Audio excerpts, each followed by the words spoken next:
여러분 안녕하세요. 여기는 금빛 노을 라디오입니다.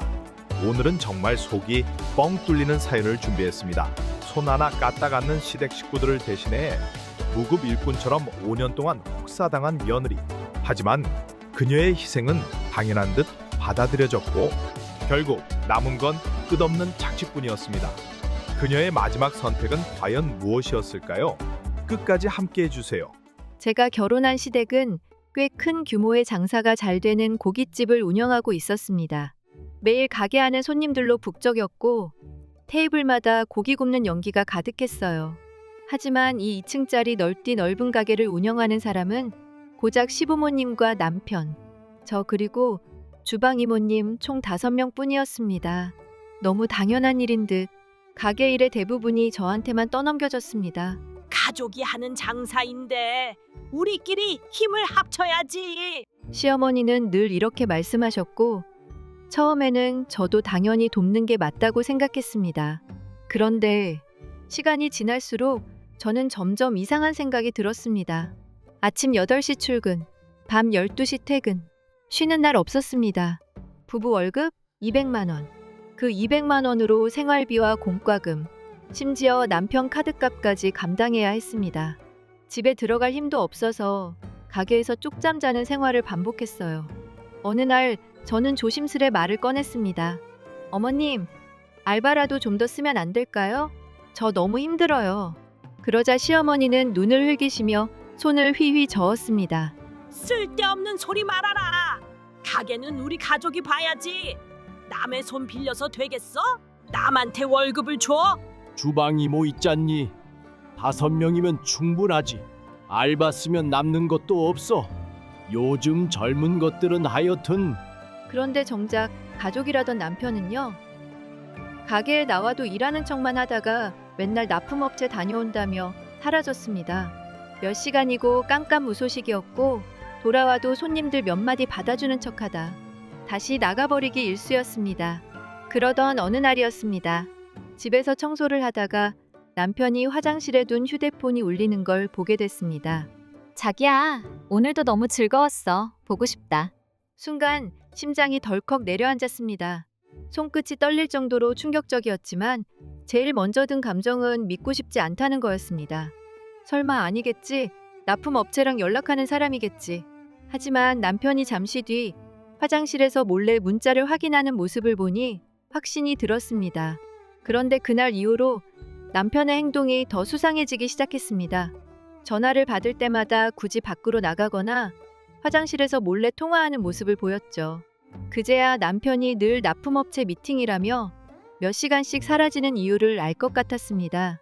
그러던 어느 날 가게에서 정신없이 고기를 굽고 있었는데 옆에 계시던 손님이 뚝배기에 국을 옮기다 제 손에 쏟아버렸어요.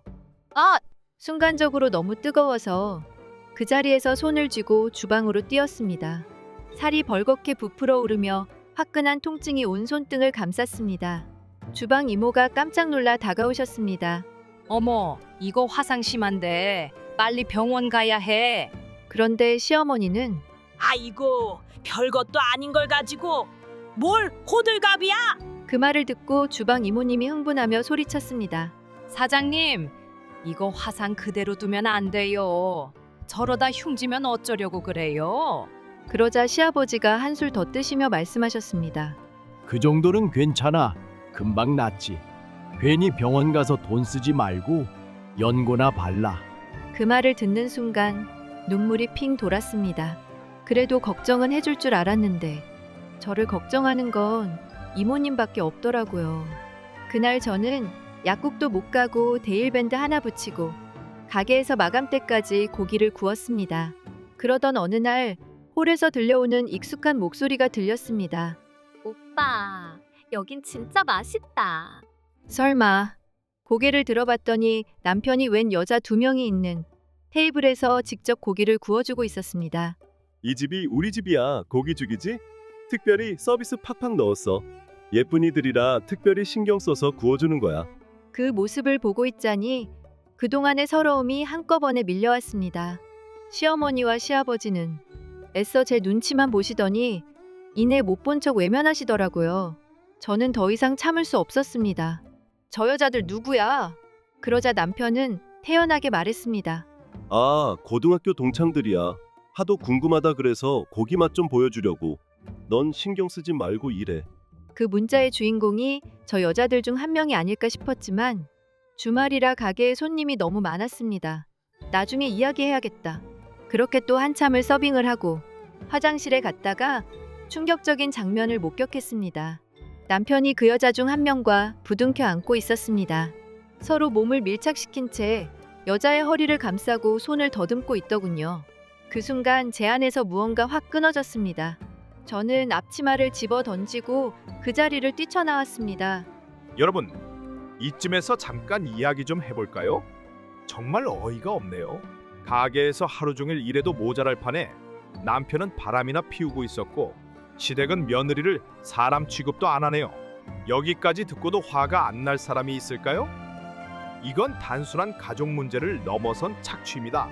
가장 충격적인 건 평소엔 일도 제대로 하지도 않다가 자기의 내연녀를 가게로 데려왔다고요? 이건 선 넘었죠.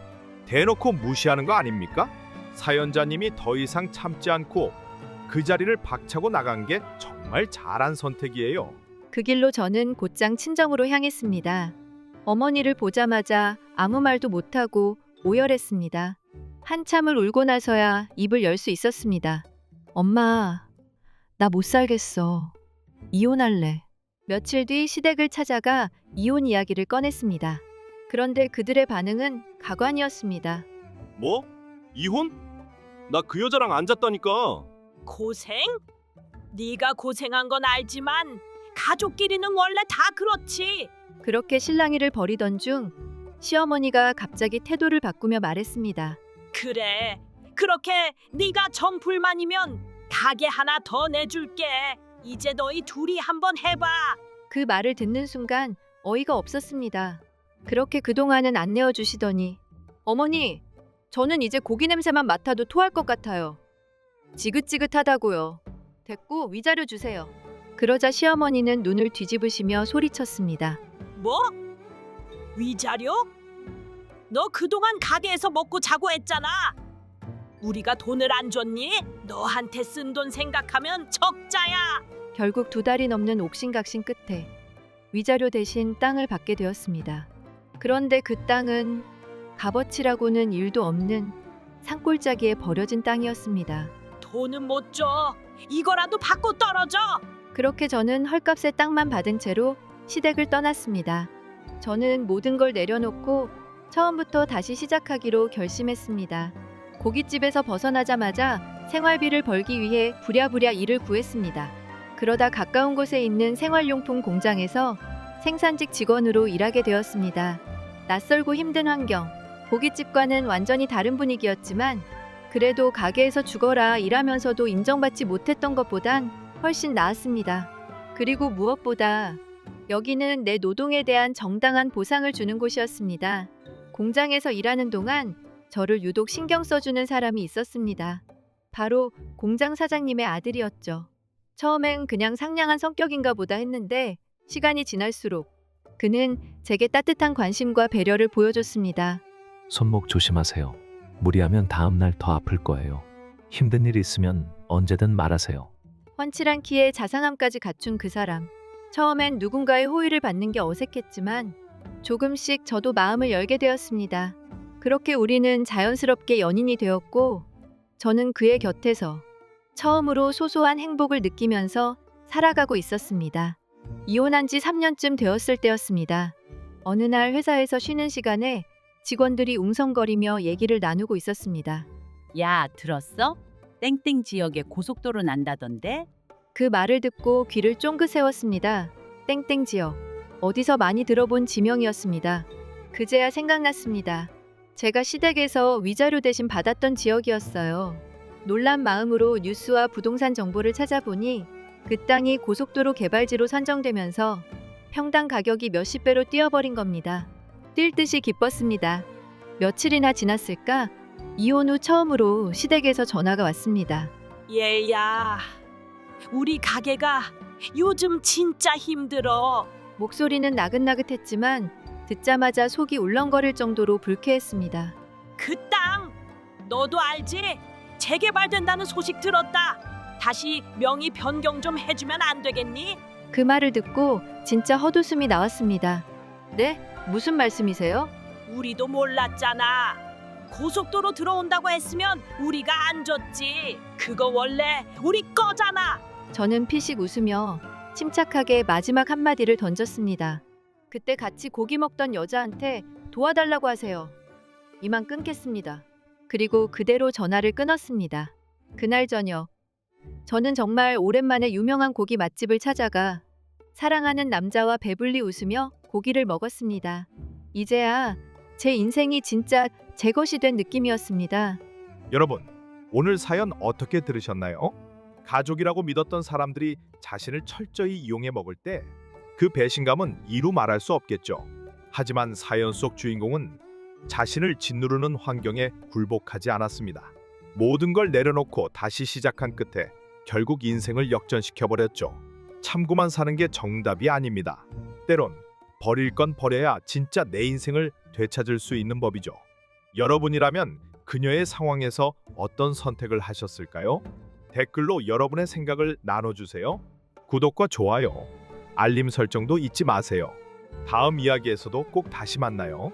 금빛 노을 라디오 디테였습니다.